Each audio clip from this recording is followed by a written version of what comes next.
Sadie likes to go for car rides with her friends until I'm dead, and I can see the stars. Yeah, I can see colors. That's just what you're asking me to do.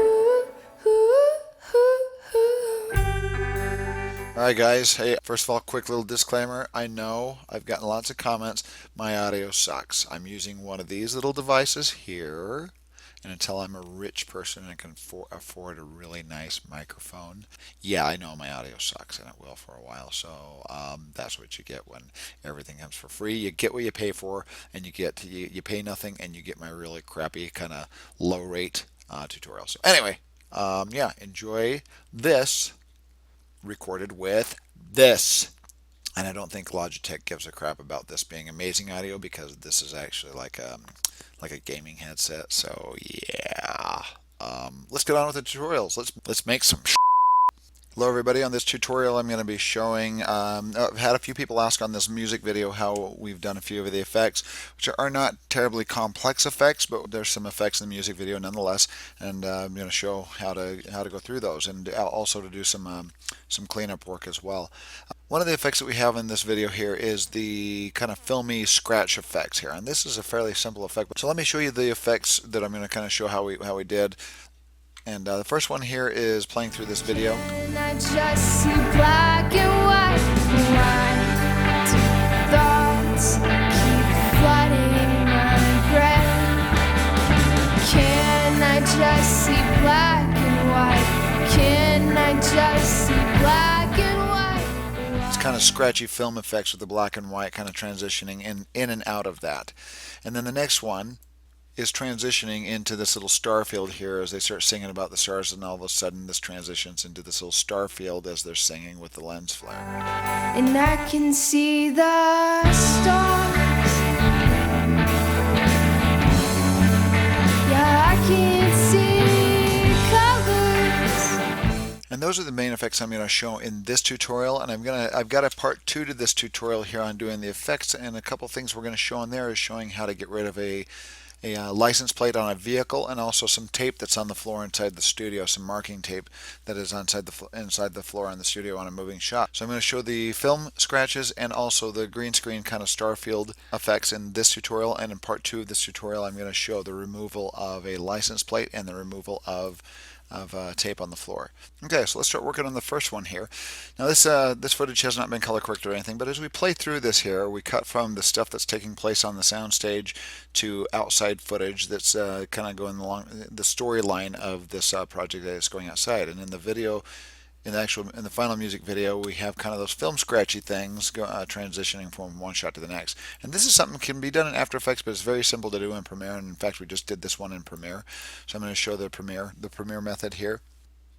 First of all, I have this file here, and they have probably a dozen or more of these on YouTube that are HD that you can download. It doesn't really matter if these are very high definition anyway, because when you're putting it in, you're kind of downgrading the look anyway. But what you can do, you can go to YouTube, and there's a bunch of people that have posted these kind of just these black and white film backgrounds here that can be composited into your video. So on YouTube I'm going to search film scratches overlay. Works pretty well, and you'll see a bunch of different types here that has this kind of old film looking, and most of these are like 6 seconds or so. Here's the one that I used, but if you click on one of these and play through it, you have this kind of old film look. So you find one that you like, and once you find the one that you like, there's one with some coloration in it there. Let's grab this one here. I'm going to go to different website, and there's a good website. There's a ton of these that you can extract from YouTube, but this one I kind of like this Convert to YouTube. It's called Convert to MP3.net, and this is a really good one to extract it. It has like minimal ads, but you're going to grab your browser, you're going to grab your URL here, copy it, Control C, Command C on a Mac, go into this video link and paste it, and I'm going to tell this to convert to, I'm going to do MP4. I'm going to tell this to go up to 1920 by 1080. If it has a 1080 clip, it's going to extract the full HD version of it. And now we're going to hit convert. So MP4 is a good one to use, and full HD. So we've pasted the URL in there, so we'll switch to MP4 1080 HD here, and we're going to hit convert, and it will convert this file for us and prepare a download for us. Here we go. There's the download. So I'm going to grab that file here, and I don't recommend keeping it in your download folder. Put it inside the hard drive that you're working out of, but I'm going to grab and drop it in here. And there's a file there. I'm going to load it into my source monitor. Here's some scratches. These are different ones that we actually use in this music video, but to show the basic concept here. I'm going to go down on my timeline. I'm going to use this as a transition between these two clips here.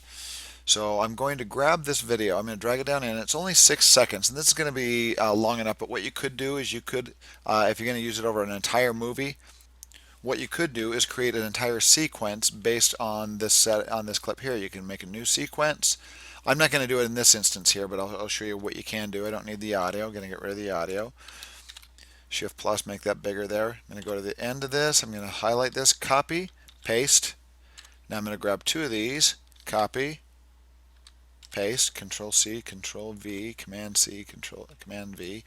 Grab all these here and paste, and I keep doubling these up here until I get as long as I need it.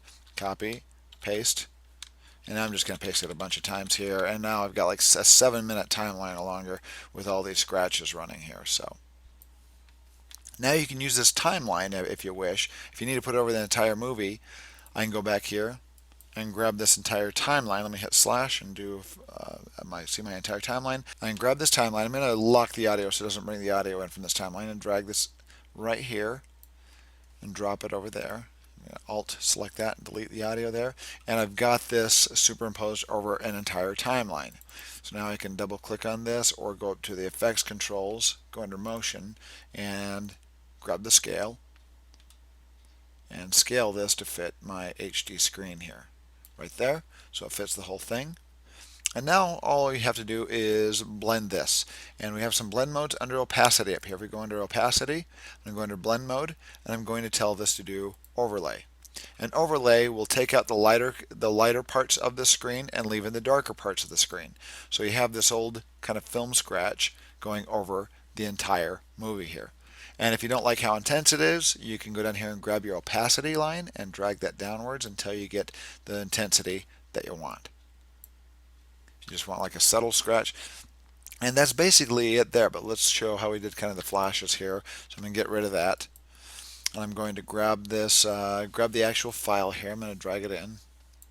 I'm going to grab this file, double click on it, and just grab the video portion of it, drag it and drop it down on my timeline here to do the transition from the studio clip into the storyline clip here. Now, one thing that I've got here is notice that it actually did the scaling for me. That's because when I drag this in here, this is a 4K sequence, and I dragged it in here, it did the scaling for me. When I imported this under Preferences and General, I had this default scale to frame size check marked. So now anything that I drag into anything that I import, it'll have that check marked on those clips. So when I drag it in, it automatically scales for me. Now I'm going to select this video here, go to Effect Controls, and go to Opacity, and tell this to do an overlay blend mode.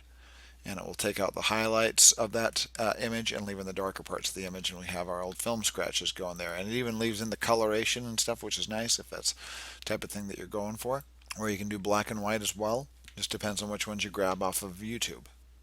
And one other thing we did here is I also added some kind of white, solid white to this as well, so it kind of whites out as it goes.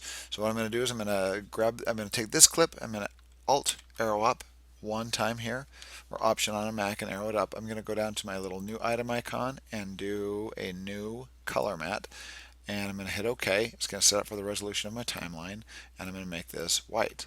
And I hit OK, and there's different methods of doing this. This is just one way, kind of a simple way of doing this. Oh, I've already got a white down there, but I'm going to drag this. I'm going to put this into my source monitor here, and I've got an in point on it. I'm going to clear my in and out points here. I'm going to do Control Shift X, it's Option X on a Mac. We'll clear in points and out points. On a PC, it's Control Shift X. I'm going to go to my timeline. I'm going to jump to the beginning of this clip right here and put an in point. Go to the end here, put an out point. So I've got an in point, an out point, and then I'm going to put an in point on here. This is 3-point editing. 1 point, 2 points, 3 points. It'll start right here on the white and fill it in from beginning to end here. And now, since I have assigned my source patching to this clip right here, all I have to do is hit period, and it drops my white in there. So I've got this white here. Although I want 1 frame beyond, I should have taken that 1 frame back. And I've got the white underneath the scratches here. But now what I'm going to do is keyframe this stuff here, the white, kind of make some flashy stuff going on here. So I hit Shift plus to make my timeline higher, and now I can see my opacity marks right here. You can actually go to the wrench here if it's not showing and tell it to show video keyframes, which is already showing. But now I'm going to just go to this edit right here, and I'm going to put a keyframe. Hold down Control or Command on a Mac, put your arrow right over this opacity line and click, and it's added a keyframe there. I'm going to go back a little bit. Let's go back 1, 2, 3 frames. I'm going to zoom up a little bit, and I'm going to hold down Control and click, and I'm going to drag this down. And I'm going to hold down Shift so it keeps it right on the frame there if I need to. So now it kind of whites out, and I'm going to do the same thing here 3 frames afterwards. Right there, Control, click, and grab this, hold down Shift, and drag it down.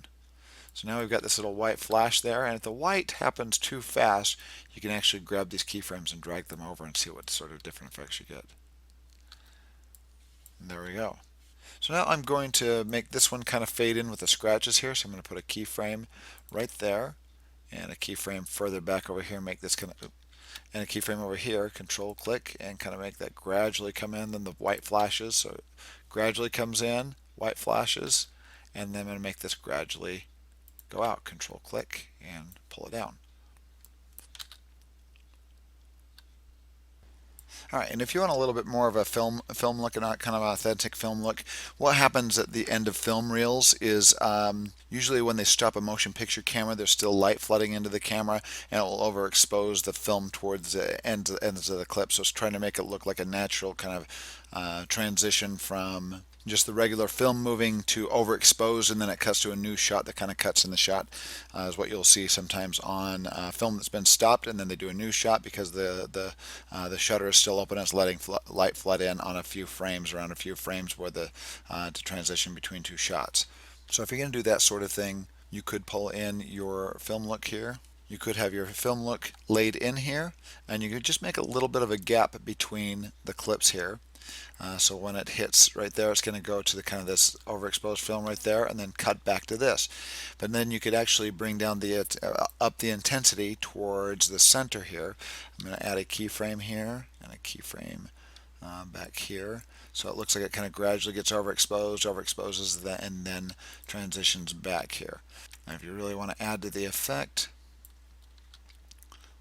there we go, that's a little bit of the effect, and then we could even add to the effect by bringing down the opacity toward the end here of the clip, so it looks like it's overexposing the last few frames and then it cuts back. Or we can do a quick little transition here as well on our opacity on this clip here. So then it goes overexposure and then comes back. And that's kind of a different way of doing it if you don't like the little white transition. That's with these keyframes here. Just play with them, see what you get. Now you got this film playing, just settle, and then all of a sudden it kind of looks like it overexposes and goes to the next shot. So that's kind of a cool little way of doing that kind of that real film look of when they stop the camera and it overexposes where on that frame, on the few frames around where it stopped, and then they start again and the shutter starts up again and exposes the film normally. Okay, the next shot I want to show here, the next little effect that we did was this little green screen effect here, where let's play through the music and watch this little effect here. and I can see the stars. Yeah, I can see colors. Okay, so we've got that little effect there with the green screen that was shot in front of a green screen. So first of all, we did shoot some footage in front of a green screen. If I'm going to go to the clips here and look at the clips, and we've got this footage shot here. We had the matte box kind of coming down because we were going to be cutting off and putting the stars up here, and we've got all this kind of noise in the way and all this stuff here, but we had the matte box down so we didn't get backlight lens flare. We wanted some strong backlight on them, so the matte box was blocking out that backlight there. And here we've got the edit here. It cuts from the studio footage. Cuts from the studio footage. and I can see the stars. To this green screen shot right here. So I'm going to grab this shot. I'm going to hold down Alt and drag it up because I want to leave the original alone. I'm going to send this clip to After Effects. Right click on that and say replace with an After Effects composition. We're going to do this in After Effects. A couple other things that we need here. One other thing we need for this shot is I went to NASA Images online, and a lot of these we have paid for, and these are public domain that you can use. Some of these shots, some of these photos, you'll have to do the research, make sure that you can use them.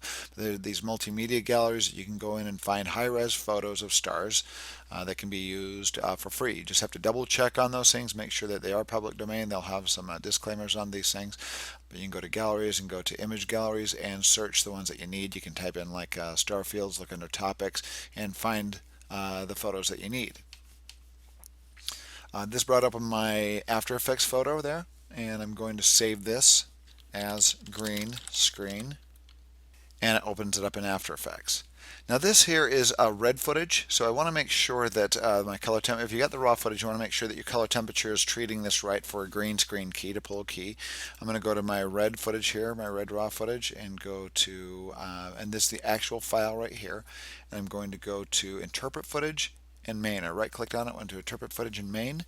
Down here you go to more options and it will bring up your color options here, and I make sure that there's no tint on this, and I make sure that I'm set at 3200, and you actually try different gamma curves as well and different color spacing, which might give you different abilities to key this image here.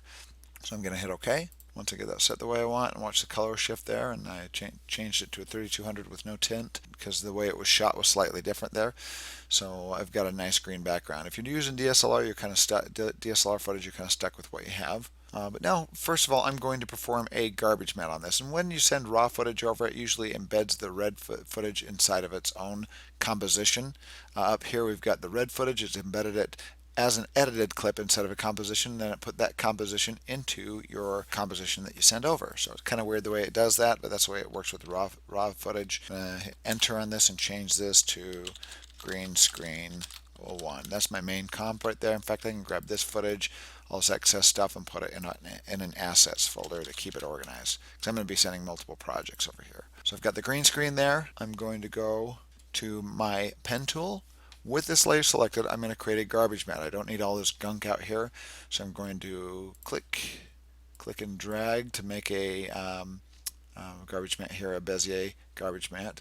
Come over here and click and drag, make it kind of curve. Come down here, try to keep that keyboard in.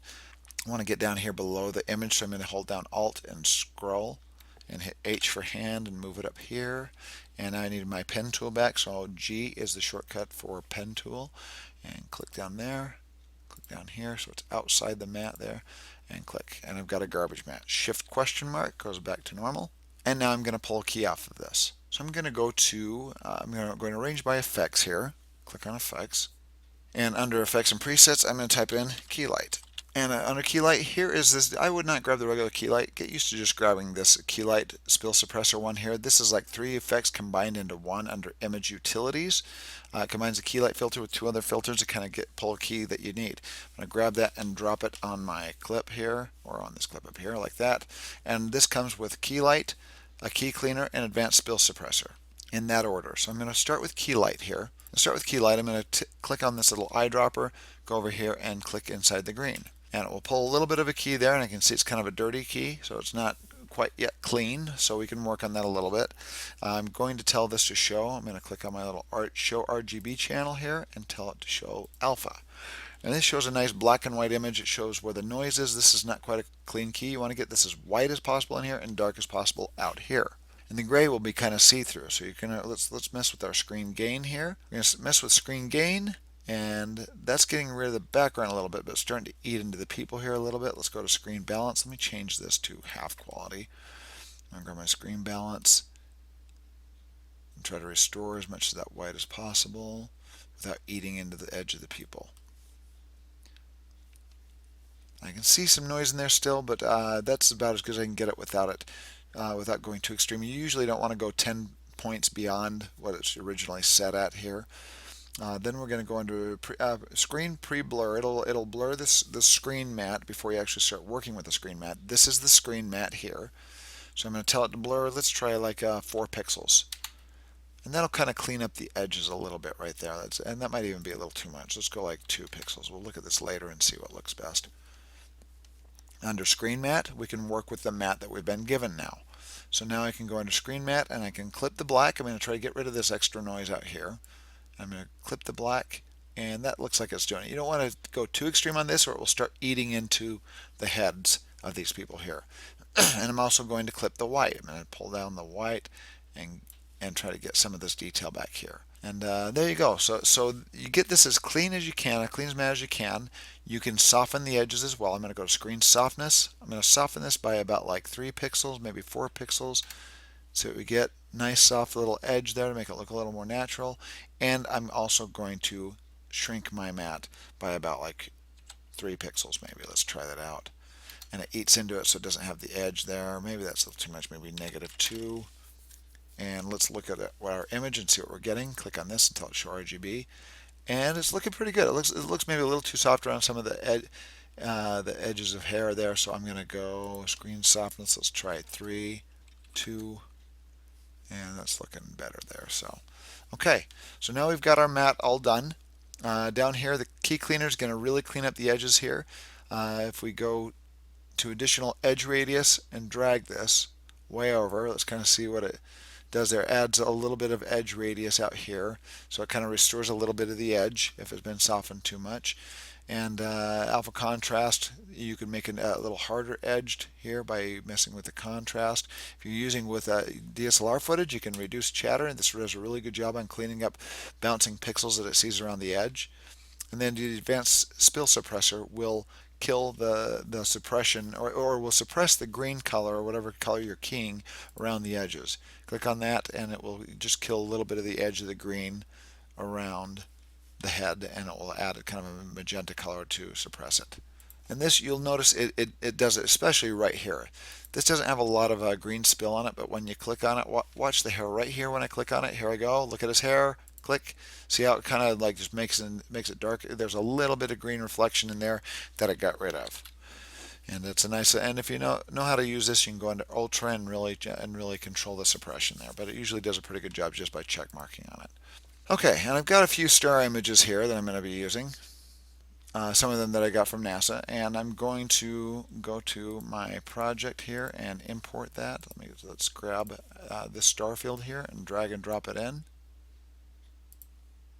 And now with the photo in here, this is a high-res one. This is almost 10,000 pixels. It's like 10K of resolution, which is really nice. I'm going to drag this down, hold it right under the image here, and drop it. So it generates a background there. I'm going to grab this and move it up. I kind of had the star field up above them like that. Going to hit scale. And it ends up right about there behind them. Now we had this animate in really as it went from like the studio. It looks like the stars kind of animate in really quick. So let's perform a little animation with this. I'm going to click on this star background, and I'm going to go to the beginning and click on a keyframe for the scale at the beginning, and I'm going to play into this. I didn't send audio over. I should have sent audio over to listen to when she cues and says the stars. I can probably read it on the lips here.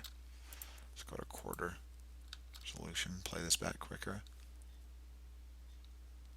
Right there where the drums come down is where the animation happens. So I'm going to bring this keyframe right there for a starting point and make like a 4-frame animation here maybe. Add an additional keyframe right there. Go to the beginning keyframe and scale this down to 0. So now it comes flashing in like that, and it looks like it needs to go over a little bit, over maybe a couple more frames. Let's see how that looks. And that was about the speed that we did it in the music video. And then actually from here to the end, it was slowly growing. So I'm going to go to the end and add one more keyframe and scale that up just slightly like that. So it will animate in, and then it slowly animates. And that's probably a little too fast. So I'm going to scale this down at the end, go to the end keyframe, and take this down to 175. So it's just a subtle moving of the stars. Not subtle enough. 170. There we go, kind of subtle there. So let's go to this first keyframe right here. I'm going to right click on this and I'm going to tell the keyframe assistant to ease into this. So it's more of a gradual stop. So it comes to a kind of a gradual stop instead of a sudden stop. Maybe 2 more frames there. There we go. I like that. Okay. A couple other things we can do to fix this up right here is you kind of see a hard edge around the picture frame here. So what I'm going to do is go double click on the actual star image here, grab a mask, and we're going to mask this image off kind of like that. So that's just the only portion that it's showing. Go under mask and change the feather here to blend that in a little bit around the edges so it's kind of softer around the outer edges there. And this is like, now I go back to our composition. And now it's a little softer edged and it doesn't look like much of an obvious photo like it did before. Just kind of softer edges there. Okay, one other thing I can do here is I could actually add a little bit of motion blur to this here because it's like a very high shutter speed right now. So I'm going to go to this JPEG here. I'm going to turn on my shutter on my motion blur for my entire composition here. Turned it on. Let's move this over so you can see what happens here as it's moving. And I'm going to turn it on for this specific JPEG right there. And notice how it just suddenly got blurry. So it's added motion blur to this as it moves. And then the motion blur stops once the image comes to a stop. And the final effect that I'm going to add here is a lens flare. We're going to go up to Layer, New, and do a new solid, a dark solid that's going to be, I'm going to click on color, make sure that this is a black solid here. So we're going to use this as an object to attach a lens flare to and do an overlay. So I'm going to go to my effects and I'm going to type in lens flare. Grab our lens flare, drop it onto this here, and now this will react on this black solid here. All we have to do is change the blend mode. I'm going to go down to toggle switches and modes and change this mode here to overlay. So I'm going to do, instead of an overlay, actually, we're going to do a screen because this is going to take out the, overlay takes out the highlights and leaves in the darks, but screen is almost like an opposite. It takes out the darks and leaves in the highlights. So I'm going to do a screen blend mode, and we've got this lens flare going here. And wherever we want to position that, we're going to animate it. So let's wait till the star field comes in. And we're going to start it getting bright. I'm going to zoom out a little bit here. Alt scroll zooms out. I'm going to get this up here so you see kind of this blooming effect from up here. And let's go to effects, lens flare, and we're going to change the lens brightness. Right here it's going to be at 0, so I'm going to turn this on. Oops. I'm going to turn on the flare brightness right there to start right here. It's going to be at 0, and then when it moves into right about here it's going to be super bright. And then it will calm down a little bit about right there. So let's go to this point here, and we're going to make the brightness super bright right here. It's almost kind of a blinding light, and then go to the beginning and put this at 0. So right now we play through this. Let's shift question mark. And go to this one here, and we still want it a bit bright, maybe about right there.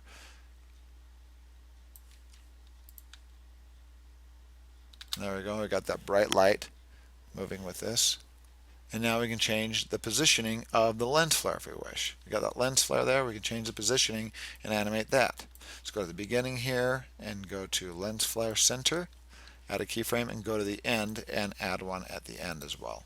I'm scroll down, I'm at the end point here, I'm going to move this lens flare over here and we'll see that moving across. So now as it plays through this, get that flare and it kind of moves across, and there's the effect. So moves across, there we go. Now this is a little too crisp right here, so I'm going to calm that down a little bit so it's not too obvious. I'm just going to go to Gaussian, grab my Gaussian blur, drag that onto my black solid here, drop it, and let's turn up our blurriness just to soften this just slightly right there. All right there, so it's, there we go, so it's not so crisp.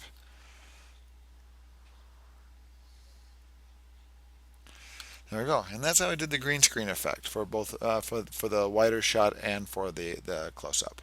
And when I was down here, if you don't want, if you go back to Premiere, you'll notice inside of Premiere that the composition has been left here. It will update here in a second and show what I've done in After Effects. But if you don't want that to process super slowly, There it is. If you don't want that to process super slowly in here with the color grading and whatever you're going to be doing next, what I usually like to do, this is 4K footage and a really nice kind of high quality 4K codec to export out to. Is let's go to add to Adobe Media Render Queue. You're going to have to go to Avid's site and install their newer codecs. You have the UHD DNX format that's ultra high definition that adds those features. You can export it out. It's got like 100 megabits per second. It's got 50 megabits per second. It's got a whole bunch of different quality here. Pull this down. I've added these onto my computer here, but added the Ultra HD codec onto my the Premiere comes with the 1920 by 1080, but if you want the Ultra HD, the 4K codec from Avid installed. What I did here, sorry, I was talking through that. I went to Composition, did Add to Media Encoder Queue. It opens up Media Encoder, and I click on this little drop down here and tell it to do DNX. And then over here, I click on this to go to under the specific settings, and the DNX preset here. If you scroll down. And what I said, like I said, you have to install it for your Mac and PC. If you're on a Mac, you may as well just do ProRes. Otherwise, you can use, if you're on a PC, you can use this DNX HQ UHD. There's a really nice high quality. I believe this is like for 4K. I believe it's like 150 megabits per second. I'd have to look that up. But they have charts as well that'll show the quality. I'm going to select that, and it will keep it at 4K. It's almost 4K. It's what's considered 4K UHD, which is ultra high definition. It's a little less than 4K. And then I'm going to click on the output name, select a location, hit save, and export it out. And once you do that, you'll go into Premiere and you import that footage, and you can replace it. I don't replace the original After Effects. I put it over the top. I disable. I right click on the After Effects file and uncheck the enable. So it disables the file, so it's not taking any processing speed.